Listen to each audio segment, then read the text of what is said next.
This has been a week that saw me seemingly doing very little, and being embarrassed by that very fact. However, when I look back and see a lot of time spent editing, preparing guests for the future, making new connections, working on the website, working on the newsletter, working on the Patreon page, and more things, I think to myself, I have done a lot of work after all. I'm Martin Quibell, known to my friends as Marv, and this is Pods Like Us Chronicles.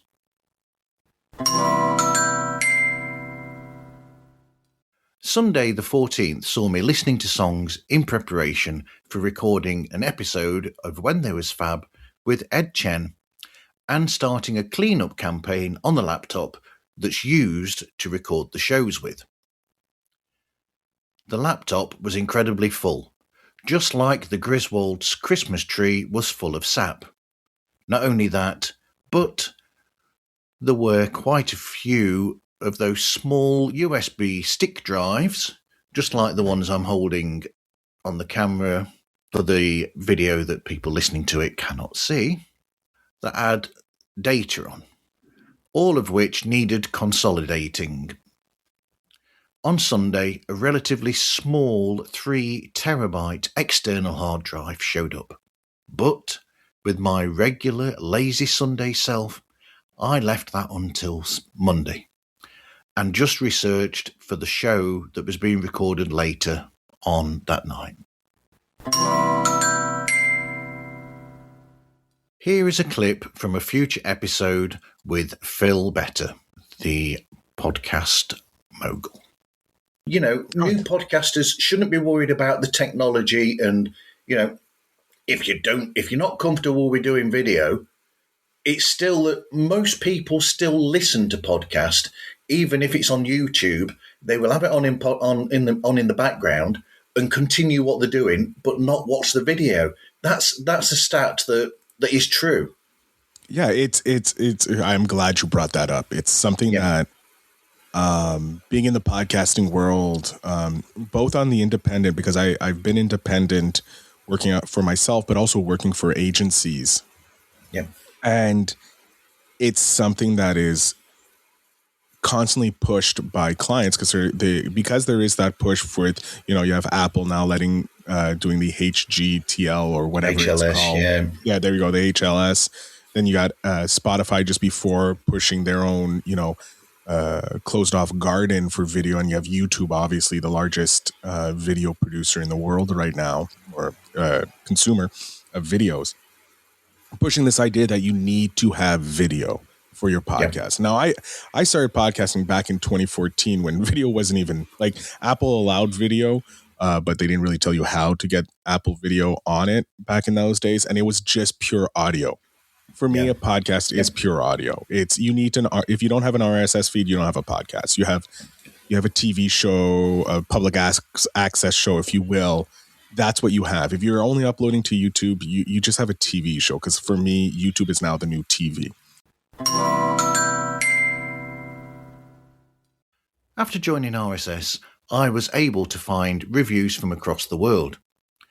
When I did that, I saw a 5-star review from Anastasia Lipke from the US that was left on the 1st of June this year. Wow, fresh. In the review, Anastasia wrote, "Great show for anyone in the podcasting space. I really love learning from some of the great guests that Marv has had on his show. The podcasting space is ever changing, so being able to hear from experts in the industry can really help me to keep up to date. I highly recommend this pod." Well, thank you, Anastasia, for that 5-star review. That is most kind. This is also the first time that I came across a 3-star review from the 7th of May 2021 that was written by someone who called themselves General Public Podcast Randomness. Their review was short and to the point, where it said, "Very confusing, lol." Well, that was a little over 6 months into my podcasting journey. And I hope that it is less confusing now, more than 5 years later. Nevertheless, thank you to both of you. Reviews are great, as are ratings, and I am happy to receive any rating and any review, because I will take the advice, if there is any, on board.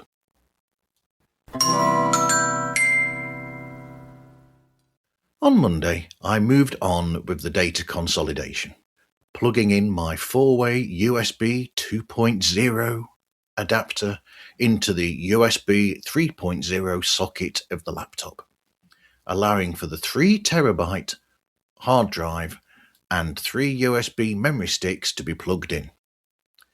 Over the 3 days from Monday to Wednesday, I moved everything from the sticks to the new hard drive and transferred the data from the laptop to the hard drive as well. I'm still at a loss as to how there is still over 100 gigabytes of used space on the laptop's internal hard drive after clearing it of all of the videos, all of the music, all of the podcast work, all of the documents, and all of the photographs that were on there. It doesn't make any sense, really. Also during the day, I listened to some podcast, which included an episode of Soda Jerker on songwriting, where Brian Sy had a fantastic discussion with Sean Ono Lennon about his songwriting and music. Now, Sean, as part of the Lennon-Claypool delirium with his musical partner Les Claypool, famous for being Primus, have just recently come out with a new album, and I cannot remember for the life of me, because I haven't written it in the script over there that I'm pointing at that you can't see on audio. I haven't written that in there. But something about the great parrot ox. But that was the reason why he was on there, was to promote that, really. But anyway, going back to the script. Sean apparently is not a fan of his first solo album, Into the Sun. I, however, like a lot of the music on there. I was and still am a fan of the band Chibo Mato, who incidentally I discovered through Buffy the Vampire Slayer, the series. But yes, Chibo Mato, of whom Sean was a member, and his first album did actually feature the other members of the band on there, backing him up. Another podcast I listened to was Song Exploder, where they spoke with Sir Paul McCartney about the song Ripples in a Pond, or Ripples on a Pond. I don't remember that either, what the title is, which is from his recently released album, The Boys of Dungeon Lane. Apparently, the song dates back to more than 10 years ago, with the first official studio recording being in 2015. There have been 2 albums, I believe, since then that have been released. And that was mentioned by the interviewer. Again, that was an interesting episode, and it was nice to hear a deep dive for almost 20 minutes about one McCartney song. Boy, would I love a series where they go in depth for around half an hour on individual songs by Macca, particularly the big songs, and maybe some, the deep cuts as well. Anyway, I've gone off script again. On Monday night, there was more recording for When There Was Fab, where we discussed the 2 podcast episodes that I've just mentioned now. Here is a clip from a future episode with Rod Gordon about his podcast, This Must Be Talking Heads. But you're not giving a critique of it. You're giving people the information that's there.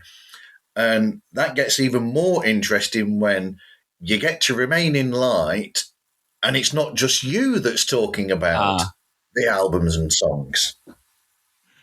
No, I got really lucky because obviously too, my podcast output lately has not been super great. And I've got a new podcast episode coming soon, but I think it's been nearly 9 months since my last one. So I'm deeply ashamed of that.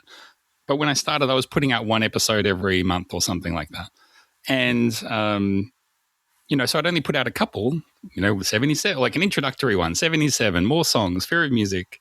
So I was still a bit green, and still my Instagram account was still sort of growing, didn't have much of a following. But I think I had done just enough to prove that I wasn't there to placate egos. I wasn't there to be a lover or a hater. I was trying to just be a fan and share everything I'd found. And at the same time, the drummer Chris Frantz had written a book. Apparently it had taken him many, many years. And he was sort of starting to promote it. The release actually got delayed a little bit because of the pandemic and the idea that he couldn't go out to a bookstore to do a signing and all that kind of stuff. That was all just not feasible anymore. Obviously, the world sort of found a way to move on, and eventually his book did come out. But he was sort of going on podcasts and giving little press interviews here and there. And I just noticed that he also seemed to run his own Instagram account. Like, he didn't have a PR manager or whatever, for want of a better word. It seemed to be him. Like the comments and the posts and the photos, it seemed to genuinely just be an account that he ran. So I took a chance, messaged him and said, look, if you ever have any time, I'd love to talk to you. And I'm also planning to do a podcast, not just about Talking Heads, but about Tom Tom Club and your other work. So I'm genuinely really, really interested in just getting your story about a few things. He was very, very generous. And he sort of, he did have a publicity agent or a person that he was working with to book things, but he just said to me, look, I'll just do it. Yes. So here's my Skype. Just let's set up a time and do it. So I was very, very grateful. Really obvious, the thrill of a lifetime, obviously. And so not only was I already up to Remain in Light, which was also a nice little bonus to get him on that episode, because I knew that episode would be one that people checking out a Talking Heads podcast might jump to just the one about their favorite album. And if they like it, they might listen to others, right? So I got very, very lucky with that. Got to talk to Chris and basically sped runs with him through that album, but then I also banked a whole bunch of questions about all the Tom Tom Club albums, which I got good mileage out of all of that gear as well. And then a funny thing happened was also there was another podcast that was being done by, I don't know if you know the TV show Severance, but the star Adam Scott, obviously he's a big star now, but he was doing, with another comedian, was doing a funny muck around podcast about Talking Heads at the same time. So I kind of, as a joke, said to this guy who ran this blog, hey, it's funny how there's two Talking Heads podcasts now, my stupid independent one, but also that other big one. And he wrote a blog post about it. And then the comedian who has 1 million followers or something was like, I'm going to destroy that other Talking Heads podcast. So I can't recommend enough. If you run a podcast, getting someone with 1 million followers to post a link to a blog about your own podcast, because I can remember the day I was at the park with my daughter. She was off playing and I was checking my download numbers on my phone, and all of a sudden they just, like the line went from horizontal, it just went completely vertical. And I was like, oh my goodness, it's happening. And I've never had another real big spike like that ever since. But I mean, it just all seemed to come together at just the right time. And I mean, I'm just as it did for that album for them, I think it kind of came together for me in my silly little show that I was making out of my bedroom. So yeah, I mean, that all went pretty well, I think.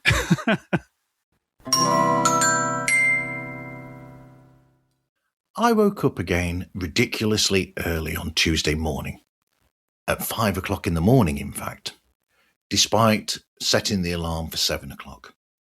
This time, though, I did try to get back to sleep, which I gave up at around 5:25.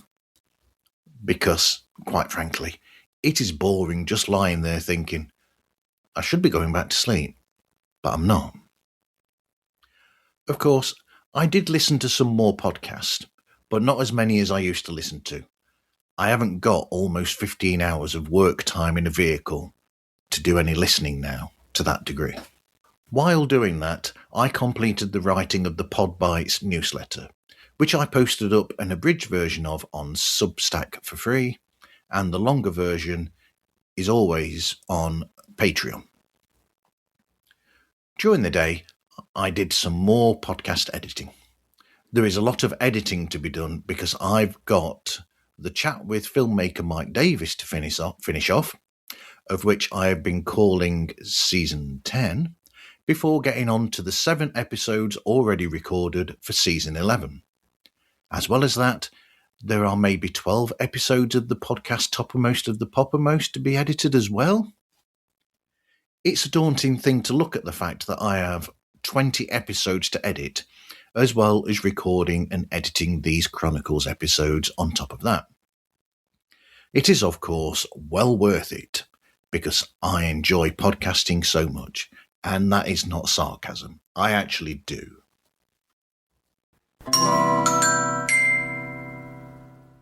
Here is a clip from a future episode with B. France, who presents 2 shows about the rock band In Excess.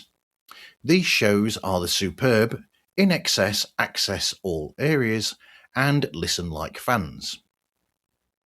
But there's so much footage there. Wouldn't it be amazing to have like an anthology of In Excess, like we've got the anthology of the Beatles, and have all that there? Well, there is talk, especially when I've been talking to our Kirk over dinner, that there is going to be some sort of doco. And like I mentioned earlier, there's a 50th coming up. So we're hoping for big things for next year. It's going to be a big year. So, yes, I'll bring this in now because it's a crying shame that In Excess aren't in the Rock and Roll Hall of Fame in America. Yes. So having a documentary and also having the 50th anniversary, we're hoping that's going to give a lot of clout and a lot more sight for the committee members. So how the Rock and Roll Hall of Fame works is there is a fan vote, but it only comes to one point. The rest, I think there's over 2,000 points. So really it's a drop in the ocean, but it's a bit of fun for the fans. So what we need to do more than anything is just get the band seen as much as possible and talked about. So that's what myself and Hayden, who was my co-host in my first podcast, which is still going. We're still getting hundreds of downloads a day, even though we don't do any podcasting anymore at that point. Although we pop up now and again. But that's what I mentioned at the beginning of the show. We're trying to get In Excess into the Rock and Roll of Fame. On the 17th of June, Tobiloba Suleiman told us in a Substack post of how in the first month of release alone, 80 people have purchased OTrans, the African transcription service, of which he rightfully said, the first 100 users are not data points, they are conversations. They are the people willing to believe in you before the rest of the world does. I like that positivity. I'm so happy that this incredible software is doing so well. The continent of Africa is one of the fastest growing podcast industries in the world, if not the actual fastest. Another Substack post from the 17th of June saw Dave Campbell asking, is a 30-second podcast play meaningful? Why podcast analytics may need a rethink. That was me quoting the title, by the way. I can completely understand where Dave is coming from because I do want people to listen to entire episodes of my shows, but at the same time, it could cause a potential extreme drop of revenue from advertising for podcasters. There is also the fact that the recent edition of Chaptering, where people can listen to the bits they're interested in, that it might mean them not listening to enough of the episode to hit the proposed percentage. I think Dave was suggesting or proposing around 70%, 75% of an episode to be listened to count as a listen, which if someone's only listening to one chapter, they're not going to get paid because they won't have listened to enough to reach that area.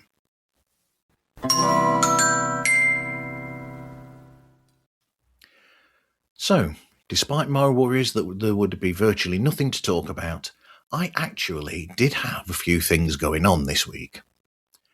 In fact, I didn't even mention that I've also been working on the show notes for future recordings of the podcast Toppermost of the Poppermost, where I very often get the information together on the UK charts for the times that we are looking at. I also had a fun and informative talk on the phone with Sam Sethi of True Fans, who was giving me some feedback on the previous episode of Chronicles, as well as some general conversation. So with that, I wish all of you podders the best. Pods Like Us is available anywhere that podcasts can be found, and all of the links to the social media and email are available on the opening page of themarvzone.org. The show is distributed and sponsored by RSS.com, and we thank them for their support. Please rate and review the show on the platform that you are listening or viewing the episode on. All feedback is gratefully received, as it helps to know if there is anything that needs to be looked at. Thank you for listening, and I hope you listen again to another episode of Pods Like Us Chronicles.